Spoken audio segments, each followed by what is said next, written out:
অন্তর্বর্তী সরকার ঘোষিত সময় অনুযায়ী নির্বাচনের বাকি আর মাত্র 5 মাস। নির্বাচনের সময় ঘনিয়ে এলেও কোন পদ্ধতিতে হবে নির্বাচন সেই দ্বন্দ্বের অবসান এখনো হয়নি। পিআর পদ্ধতি নির্বাচনের দাবিতে রাজপথে নেমেছে জামায়াত ইসলামী সহ ধর্মভিত্তিক কয়েকটি রাজনৈতিক দল। অন্যদিকে বিএনপির স্পষ্ট বার্তা, সংবিধানে স্পষ্টভাবে বলা আছে কিভাবে কোন পদ্ধতিতে নির্বাচন হবে তা জানতে হলে জামায়াতকে সংবিধান খুলে দেখতে হবে। বিএনপি আরও বলছে, কোন রাজনৈতিক দলের অসাংবিধানিক অরাজনৈতিক অবৈধ কোনো দাবি মেনে দেশকে কিংবা জাতিকে বিপদে ফেলা যাবে না। এই সরকার সাংবিধানিক সরকার, তাই সাংবিধানিক ধারাবাহিকতা রক্ষায় আইনানুগভাবে চলতে হবে।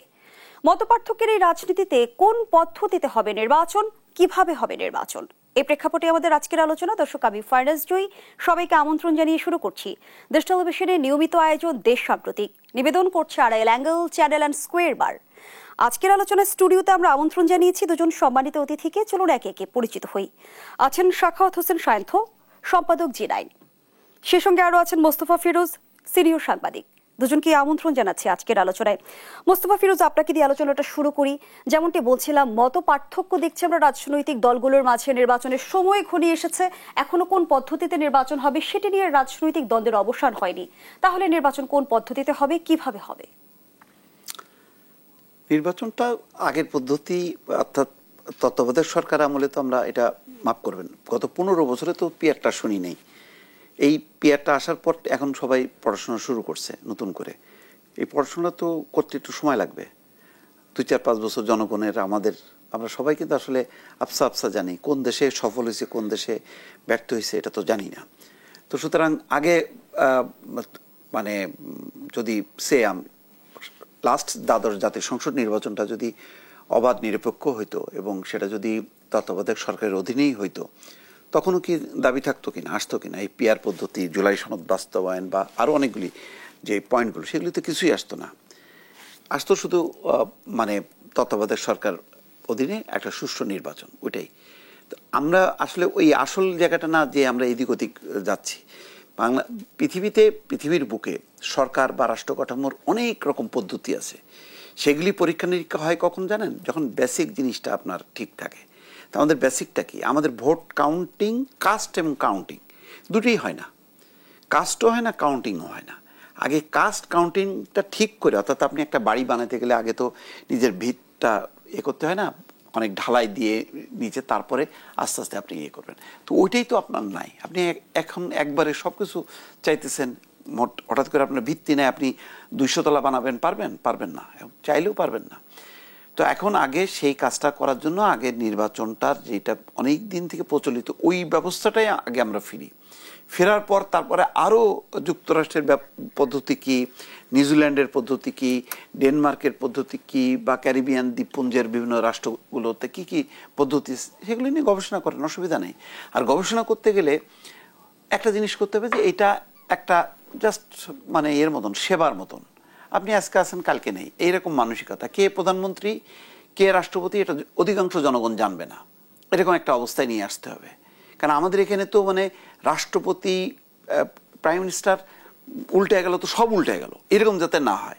ওই যে জাপান, অনেকগুলো দেশে দেখবেন যে কে কখন কে, ওদের দেশে জনগণও জানে না। তার মানে এটাকে একটা ডাল ভাত করে ফেলছে। আমাদের এখানে তো ডাল ভাত না, আমাদের এখানে প্রধানমন্ত্রী মানে বিশাল ব্যাপার, সেই থাকবে, আর কখনো নড়বে না, তার কোনো বিকল্প থাকবে না। এইরকম কালচারটা যতক্ষণ না আনবেন, ততক্ষণ এই যে পিআর বা টেকনিক্যাল অনেকগুলি বিষয় আছে, সেগুলি আপনার ইমপ্লিমেন্ট করা যাবে না। এটা হলো বাস্তবতা। আপনি শুধু এখন 1 বছরের মধ্যে আপনি সব উল্টে ভুলে যাচ্ছেন কেন? আপনি শেখ হাসিনার আমলে কি, কেমন ছিলেন, কি ছিলেন? দাবি তো একটাই ছিল তখন সব রাজনৈতিক দলের, এখনো তাদের ঘোষণাপত্র আছে, একটাই দাবি মূল, সেটা হচ্ছে তত্ত্বাবধায়ক সরকারের অধীনে একটা নিরপেক্ষ নির্বাচন। তো ওইটা আগে আপনি আদায় করেন করে, আর যদি মনে করেন পিআরটা খুব লাগবেই, আপনি যান ভোটের মানে ভোটারদের কাছে যান, আমার কাছে আসেন, আমাকে বোঝান, 1 ঘন্টা ব্রিফ দেন, তারপর আমি বুঝি, তারপরে না আমি করবো। তো এখন তো আমার বোঝার ফুরসত নাই। ধর্মভিত্তিক রাজনৈতিক দলগুলো যেমনটি বলছে যে আমাদের যে বিদ্যমান পদ্ধতি FPTP, first pass the post, সেটি আসলে জনরায়ের পুরোপুরি প্রতিফলন হয় না। আসলে কি তাই? এই পদ্ধতি কি কম গণতান্ত্রিক? কোথায় গণতন্ত্র? আমি তো দেখলাম না। আপনার তো আমাদের বাংলাদেশে দেখেন যত আইন কানুন আছে, মানে এর থেকে যদি আপনি নাও কোনো কিছু অ্যাড করেন, তাও 100 বছর চলতে পারবেন সুন্দরভাবে, কিন্তু প্রয়োগই তো নাই। ধরেন আপনার আইন আদালতে কি কোনো ঘুষের কোনো ইয়ে আছে, সিস্টেম আছে? নাই তো। বিচার উল্টে যাবে তেমন কি কোনো সিস্টেম আছে? নাই তো। তা আপনি তো ওইটাই ইমপ্লিমেন্ট করতে পারলেন না।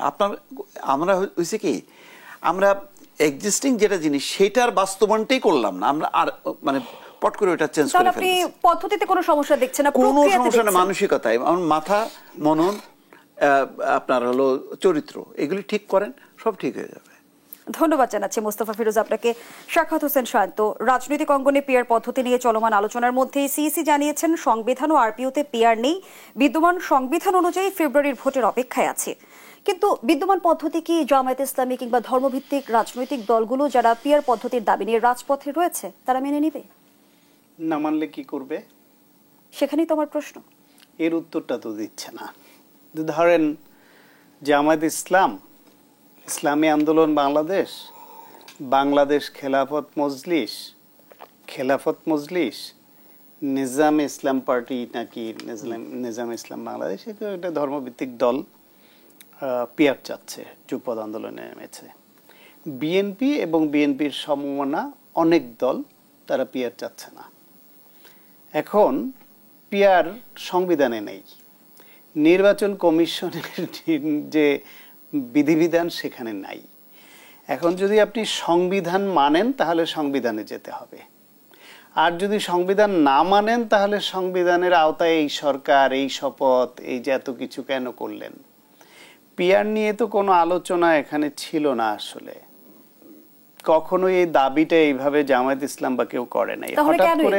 হঠাৎ করে তারা এটা আনলো মূলত এই দরদামের দাম বাড়ানোর জন্য, এটা অনেকে মনে করছে। দরদাম বলতে কি বোঝাতে চাচ্ছেন? দরদাম বলতে ইলেকশনে নানান রকমের বিহাইন্ড দ্য স্ক্রিন নেগোসিয়েশন থাকে, সেই নেগোসিয়েশনটা একটু সুবিধা পাওয়া, আর কিছু অনেকেই মনে করে না।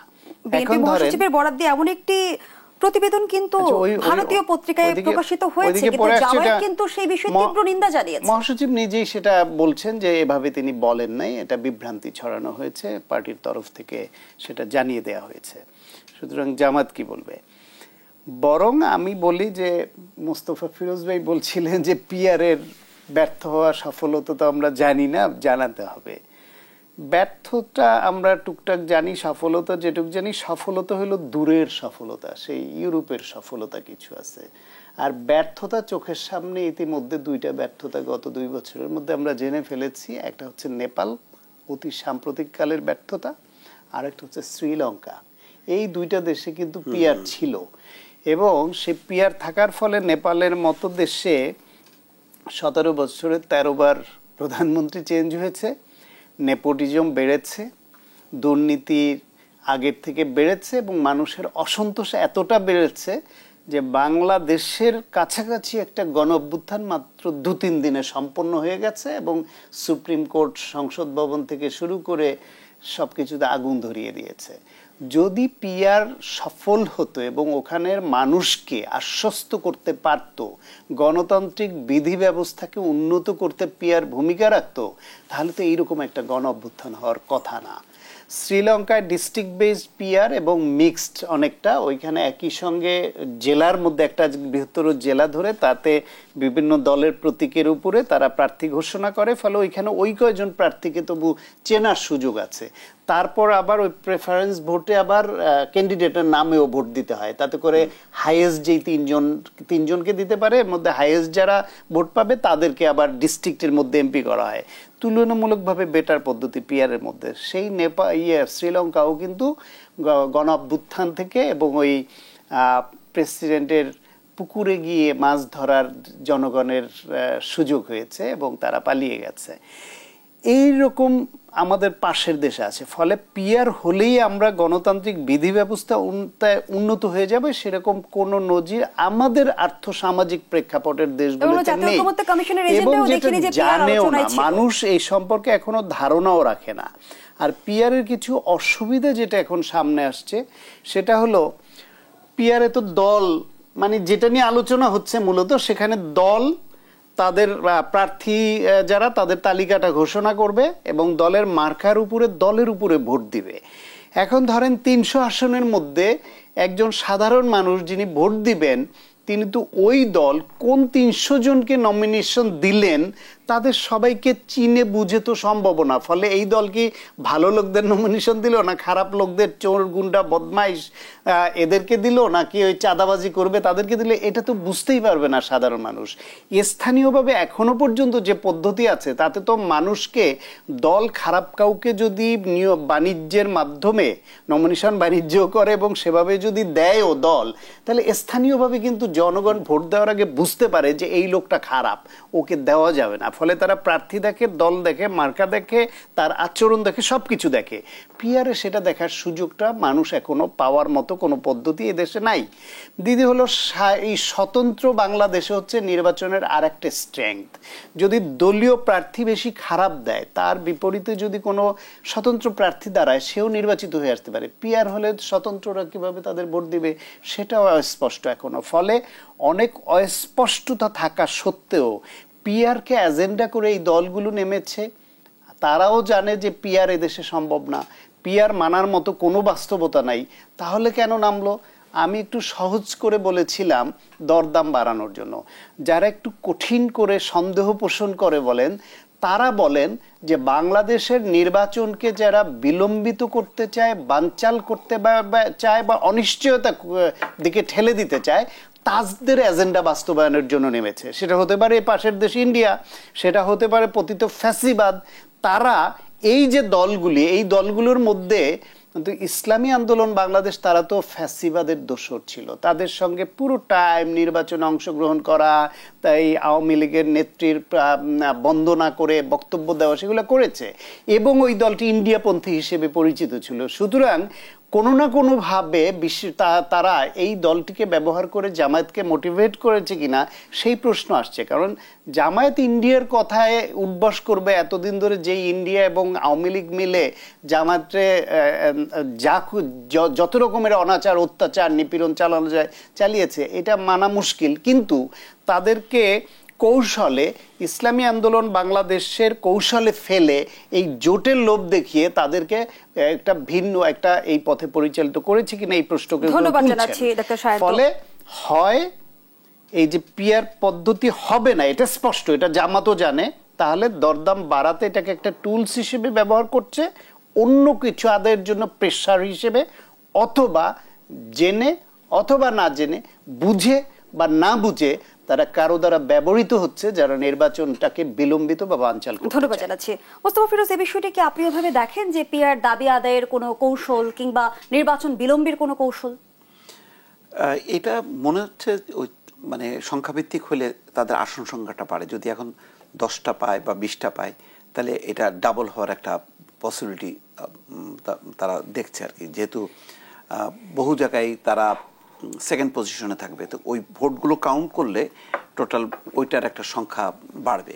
কারণ 50টা হলে এটা হয়তো 60-70টা 80টা চলে যাবে, এরকম একটা হিসাব নিকাশ করছে। কারণ জামাতকে তো এমন না যে তারা কিছু না বুঝে তারা এটাতে জোর দিচ্ছে, এমন তো না, তাদের হিসাব আছে। সেই হিসাবটাই তারা আসলে মেলাতে চায় আর কি। তো আমার ধারণা যে এটা মানে আসন বৃদ্ধির একটা কৌশল মনে করছে। আবার আরেকটা জিনিস হলো যে মানে তার আগে যেটা পপুলার কথা ছিল যে পিআর সিস্টেম হলে অনেকগুলো রাজনৈতিক দল মানে তাহলে চলে আসতে পারবে। ধরেন যারা থার্ড ফোর্থ হয়েছে তারা তো মানে যেহেতু মানে এক ভোটে হারলেও সে আর এমপি না, সুতরাং যে থার্ড পজিশনে বা ফোর্থ পজিশনে আছে তাদের টোটাল ভোটটা যোগ করেও তারা যদি সব মিলায় 2টা বা 3টা বা 1টা আসন পায়, তাহলেও আসতে পারে, পার্টিসিপেশনটা আসবে, এরকম কিছু যুক্তি তাদের আছে। কিন্তু সেই যুক্তিটা তো জামাত আর অন্যদের জন্য সুবিধার জন্য না, তারা নিজের জন্য চিন্তা করে যে তার আসন সংখ্যাটা বাড়বে। কিন্তু আসন সংখ্যাটা বাড়তে গেলে ওই টোটাল সরকারের এটা কাঠামোটা দুর্বল হয়ে যায়। অর্থাৎ সরকারি দল যদি যথেষ্ট পরিমাণ সংখ্যাগরিষ্ঠ আমাদের দেশে না পায়, তাহলে কোনো সে মানে বিল টিল এগুলি পাশ করতে পারবে না, সংবিধান সংশোধন করতে পারবে না, এই ঝামেলাটা হবে। বিশেষ করে এই সময় যেটা আছে, জুলাই সনদ বাস্তবায়নের অনেক সাংবিধানিক কিছু পয়েন্ট থাকবে, সেগুলো যারা নির্বাচিত হবেন, যেটা বিএনপি বলছে যে 2 বছরের মধ্যে বাস্তবায়ন করবে, তাহলে তার যদি যথেষ্ট পরিমাণ সংখ্যাগরিষ্ঠতা না থাকে, 70-80টা মতন যদি না থাকে 100, তাহলে সে সংবিধান সংশোধন করবে কি করে? তাহলে মানে এটাও একটা জটিলতা। আবার মানে নির্বাচন হবার পর এখন যতটুকু কোটা আছে, নির্বাচন হবার পর কিন্তু সেই কোটা নাও থাকতে পারে। তখন দেখা যাবে যে একটা ভিন্ন রূপ, মানে বিএনপি ভার্সেস জামাত সেই দ্বন্দ্ব সংঘাতটা মানে অনেক আরো তীব্র হচ্ছে। তখন হয়তো সবাই মিলে যে একটা ঠিক আছে আমরা জুলাই সনদে অমুক অমুক জিনিসগুলি সংবিধানের সাথে মানে সম্পর্কিত, সুতরাং আমরা বাস্তবায়ন করি, সেটা হয়তো আবার নাও থাকতে পারে। তো সুতরাং প্রচলিত পদ্ধতিটাকে আগে প্র্যাকটিস করা, কারণ এই প্র্যাকটিসটা আমরা কিন্তু করতে পারিনি। মাত্র 2টা বা 3টা টার্ম কিন্তু কোনো রকমই হয়েছে, তাও আমি বলবো যে এটা পূর্ণাঙ্গ না এই কারণে ধারাবাহিকভাবে সংসদ বর্জন ছিল। সুতরাং আমাদের এই গণতন্ত্রের চর্চাটা প্রচলিত যেটা, সেটাকে চর্চা করতে করতে একটা পর্যায়ে গেলে, আমি বললাম তো যে পিয়ার যে একেবারে অবাস্তব একেবারে ফালতু জিনিস বিষয়টা তা না, কিন্তু সেটার জন্য অনেক মানে সময় লাগবে।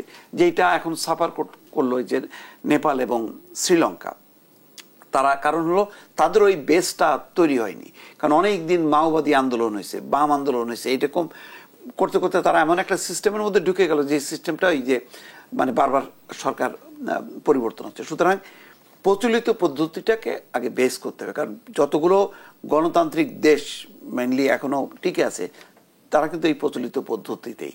কারণ একটা এলাকায় যে আমি যদি প্রার্থীকে না চিনি, আমি প্রতীকে চিনবো, তাহলে স্বতন্ত্রদের কি হবে? অন্যরা তো তাহলে বৈষম্যের মধ্যে পড়বে, তখন তো আবার বৈষম্য বিরোধী আন্দোলন শুরু হয়ে যাবে।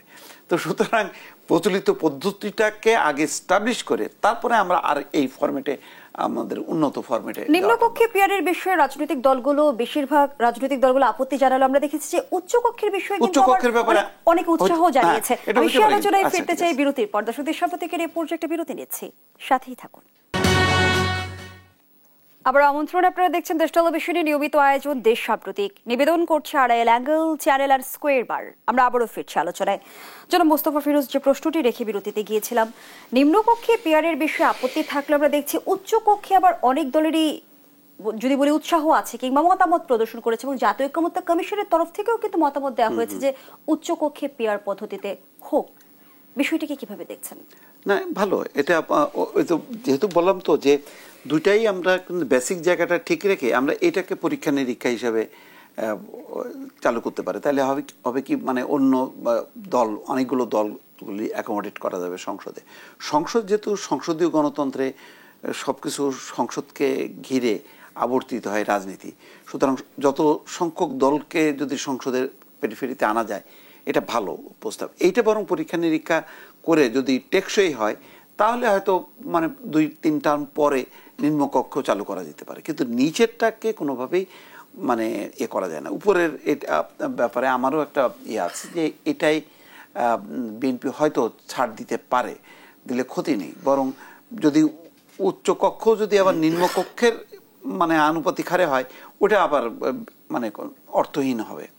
বরং উচ্চকক্ষটা ওইভাবে সাজানো যাইতে পারে, এ ব্যাপারে একটা সমঝোতা হইতে পারে। এবং এটা যদি হয় আমাদের সব কিছুই হবে সংসদ কেন্দ্রিক রাজনীতি, এবং এটা যদি ফিরে আনা যায় তাহলে বাইরের থাকা রাজনৈতিক দলের সংখ্যা কমবে, যত কমবে তত ভালো, তখন সবাই সংসদ নিয়ে ব্যস্ত থাকবে।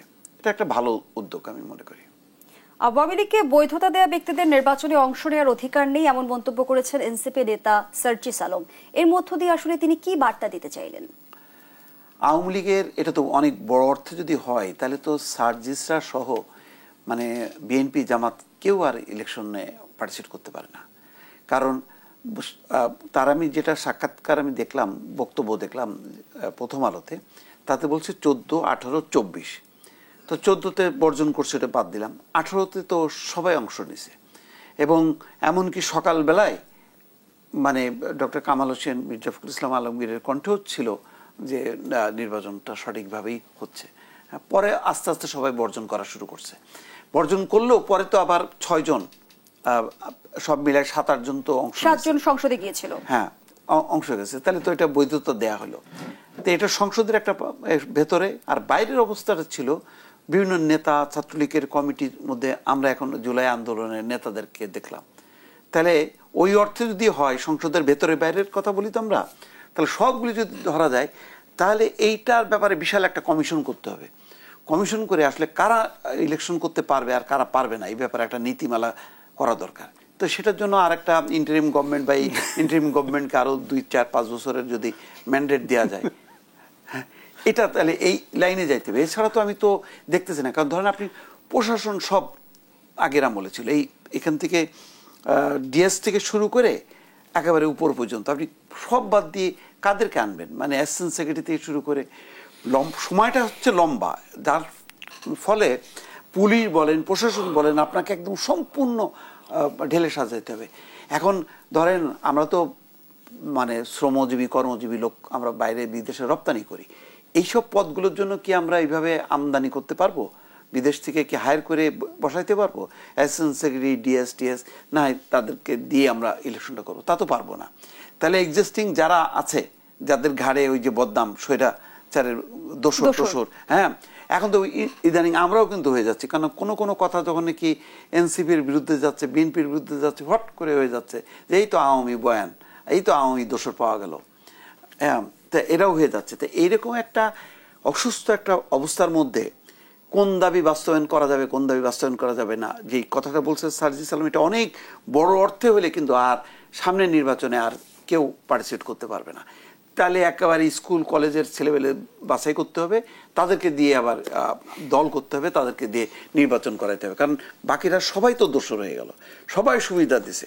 ধরেন আমিও সুবিধা দিছি, কারণ আমি বেঁচে থাকলাম কীভাবে? এই ফ্যাসিস্ট আমলে 15 বছর আমি বাঁচলাম কিভাবে? বেঁচে থাকাটাও তো তাহলে একটা অন্যায়, কারণ সুবিধা নেয়া, আমি বেঁচে থেকে সুবিধা দিছি, আমার লড়াই করে মরে যাওয়া উচিত ছিল, তাহলে আমি সুবিধা দিতাম না। তো এটা এইভাবে যদি মানে ব্যাপক অর্থে এই কথাগুলি বলা হয়, তাহলে কিন্তু সবাই কিন্তু শঙ্কিত হয়ে যাবে, সবাই মনে করবে যে আমিও তো তাহলে কোনো না কোনোভাবে মির্জা ফখরুল ইসলাম আলমগীরকে তো এমনিই বলা হয়, উনি নিজেই বলছেন না কোথায় যে আমাকে তো ভারতের দালাল, আওয়ামী লীগের দালাল বলা হয়। তো উনি বলে যে উনি কিভাবে মানে মহাসচিব, কই তারেক রহমান তো থাকতে পারলেন না, উনি থাকলেন কিভাবে? তাহলে উনিও দোষর। এইভাবে আসলে হয় না। ধন্যবাদ জানাচ্ছি মোস্তফা ফিরোজ, সাখাওয়াত হোসেন শাহিন। একই বিষয় নিয়ে আপনার অভিমত জানতে চাই। 14, 18, 24 নির্বাচনে প্রশাসন থেকে রাজনৈতিক দল যারা অংশগ্রহণ করেছিল সবাইকে বাদ দেওয়া সম্ভব কি? প্রথমে সার্জিসের নিজের প্রশ্নে ফয়সালাটা করতে হবে, তাইলে তাকে। সার্জিস নিজে তো আজকে তো যে নিষিদ্ধ ঘোষিত ছাত্রলীগ, সার্জিস নিজেই তো এই ছাত্রলীগের সুবিধাভোগী এবং ছাত্রলীগকে সুবিধা দাতা। সার্জিস তো এখন তো আমরা বুঝতে পারি সে ভালো কথা বলে, একটু ইনফ্লুয়েন্স করতে পারে মানুষকে। তো ছাত্রলীগের হয়ে যখন কথা বলতো তখনও তো ছাত্রলীগের হয়েই ভালো কথা বলে মানুষকে ইনফ্লুয়েন্স করতো এবং ফ্যাসিবাদের পক্ষে বয়ান তৈরি করতে এই সার্জিসের এই ছোটখাটো সুন্দর চেহারা আর তার এই যে সুন্দর কথা, এটা তো একটা ভূমিকা রেখেছে। লেখাও দেখতাম, কথা না। হ্যাঁ, এখন এই যে সার্জিসের কথা লেখা ফ্যাসিবাদের পক্ষে, নিষিদ্ধ ঘোষিত যে ছাত্রলীগ ছিল আগের, সেই ছাত্রলীগের পক্ষে গিয়েছে, সুতরাং সে তো সবচেয়ে বড় সুবিধাটা দিয়েছে।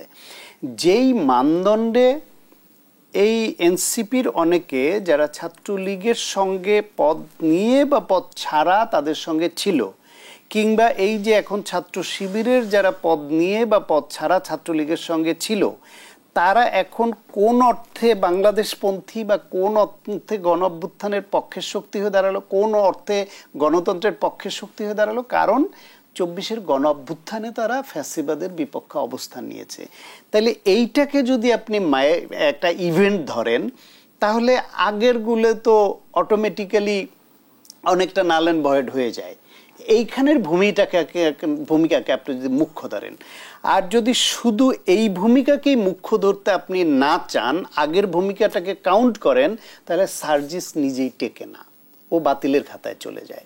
তা আগে ওরা নিজেকে বাতিলের খাতায় নিয়ে ঘোষণা করে তারপর অন্যদের ব্যাপারে বলুক। তবে এটা সত্য যে আগে যারা আওয়ামী লীগের সঙ্গে হাত মিলিয়ে জাতীয় পার্টির অনেকে মন্ত্রী হয়েছেন, অনেকে পোস্টারে লিখেছে জাতীয় পার্টি মনোনীত আওয়ামী লীগ সমর্থিত প্রার্থী হয়েছে, যারা দলটাকে জাতীয় পার্টিকে বিপথে পরিচালিত করেছে, সেই ব্যক্তি হিসেবে সে রাজনৈতিক নেতাদের দুর্নীতি এবং ক্ষমতার অপব্যবহারের বা হাসিনার নির্দেশে দলকে পরিচালিত করবার জন্য শাস্তির আওতায় আনা যেতে পারে।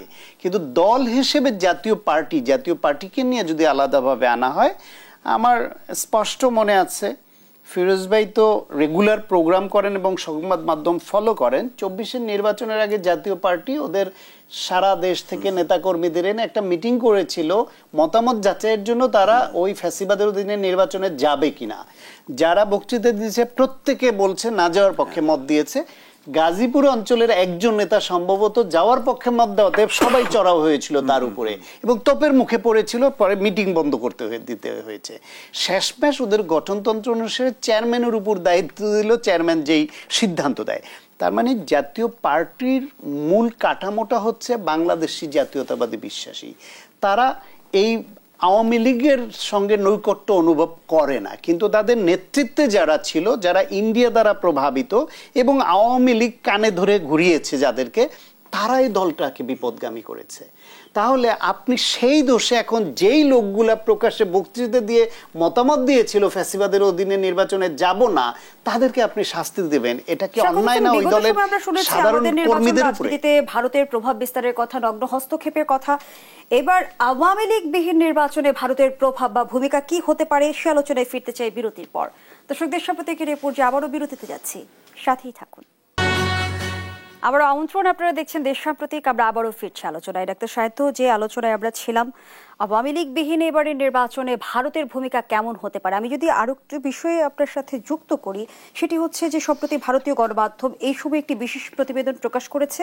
পূর্বের হাওয়া পর্ব ৩, ইসলামী জোট গড়ে জয়ী হতে পারবে জামায়াত, এই শিরোনামে, যেখানে মার্কিন কনসুলেটের এক কূটনীতিকের তরফে তারা জানায় যুক্তরাষ্ট্র চায় বাংলাদেশে শাসন ক্ষমতায় আসুক জামায়াত। এই বিষয়টিকে কিভাবে দেখছেন?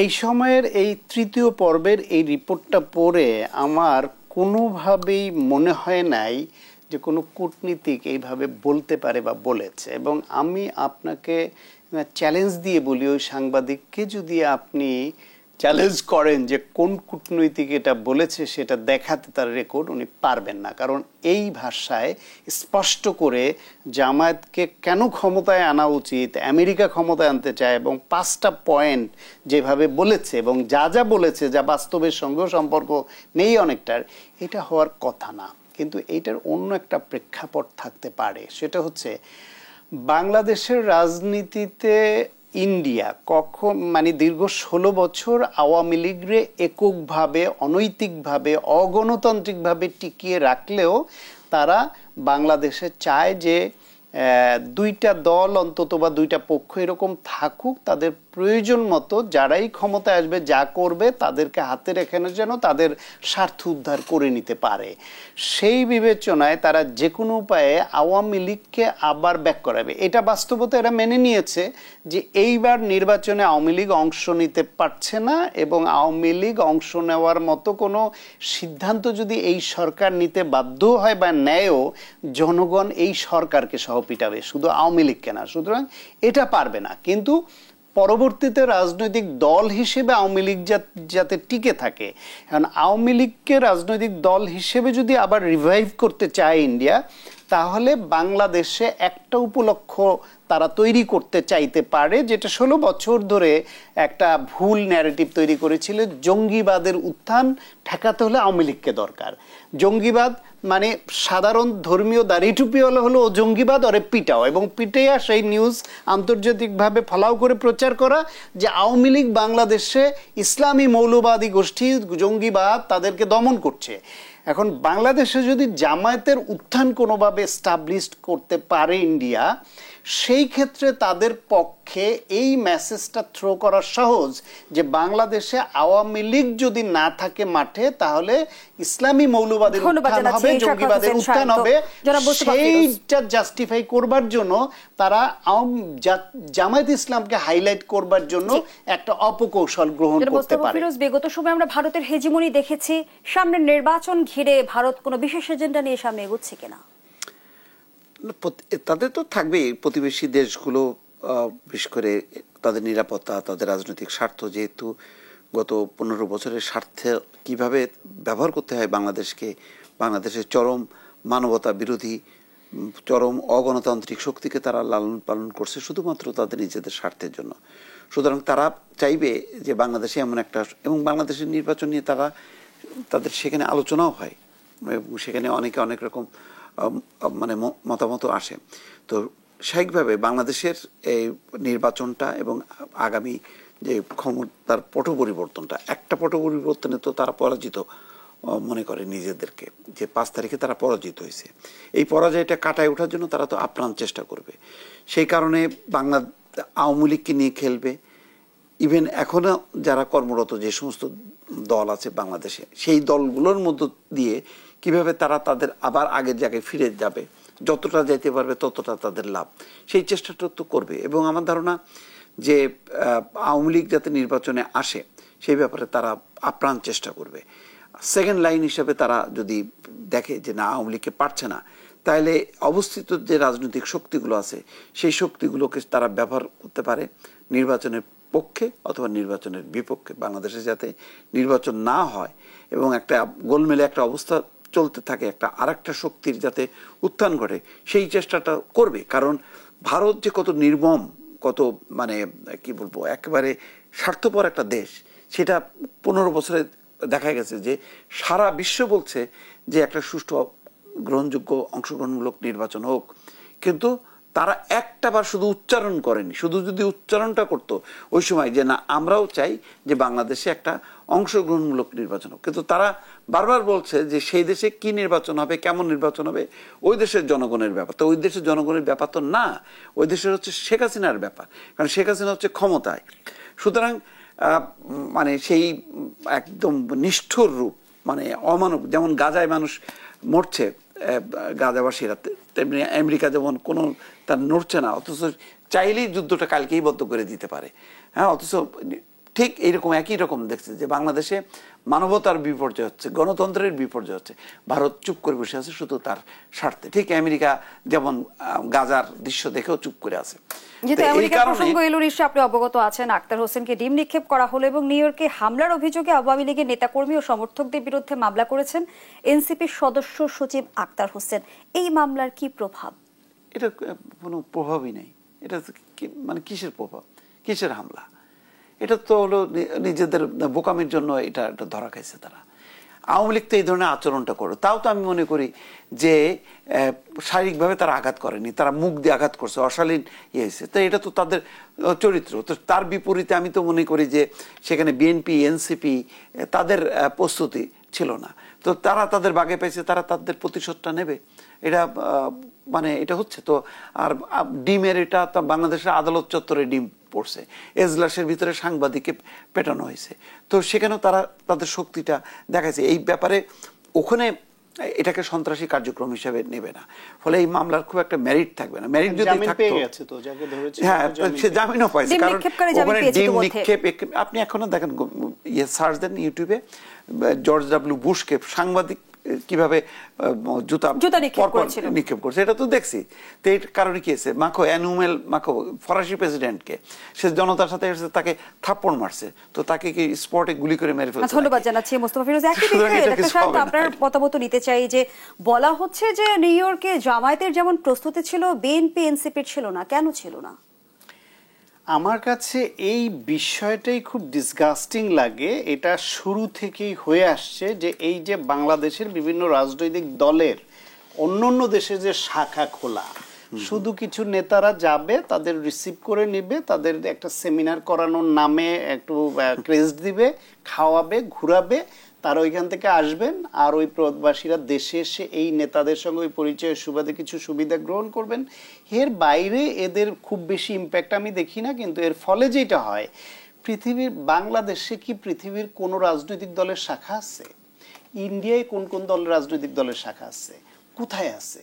কিন্তু এই বিএনপি, আওয়ামী লীগ, জামাত, এদেরকে পৃথিবীর বিভিন্ন দেশে শাখা রাখতে হবে কেন?